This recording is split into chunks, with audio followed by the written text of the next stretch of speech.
लोकसभा के 2 चुनाव में 2014-2019 ने मोदी और शाह ने यही किया था कि विपक्ष का नेता कांग्रेस को नहीं मिलना चाहिए। इस बार भी वही स्ट्रेटेजी महाराष्ट्र में की। हमेशा बीजेपी की स्ट्रेटेजी रही। शिंदे का एक भी उम्मीदवार सिटिंग एमएलए गिरता नहीं, और शिंदे ये बोल रहे थे हमारा एक भी सिटिंग विधायक गिरेगा नहीं। ये कौन सा भरोसा है? संजय राउत अभी तो उनका विमान जमीन पे लैंड करने की आवश्यकता है।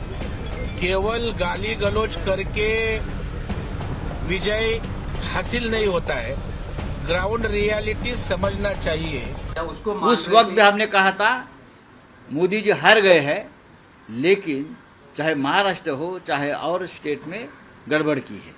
महाराष्ट्र के नतीजे भी उससे ज्यादा आने वाले थे अच्छे। हमारी 4 या 5 सीटें लोगों ने चोरी की है।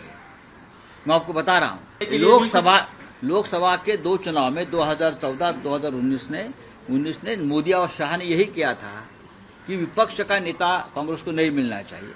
इस बार भी वही स्ट्रेटेजी महाराष्ट्र में की है कि विधानसभा में कोई विपक्ष का नेता नहीं रहेगा। ये हमेशा बीजेपी की स्ट्रेटेजी रही। अरे शिंदे का एक भी उम्मीदवार सिटिंग एमएलए गिरता नहीं, और शिंदे ये बोल रहे थे हमारा एक भी सिटिंग विधायक गिरेगा नहीं। आपको मालूम होगा तो मैं इस्तीफा दूंगा। ऐसा होता है क्या चुनाव में कभी? हमारा एक भी नहीं गिरेगा। ये कौन सा भरोसा है? ये कौन सी है? ये कौन सा लोकतंत्र है? नतीजे कबूल नहीं है। मैं मानता हूं जनता को भी नतीजे कबूल नहीं है।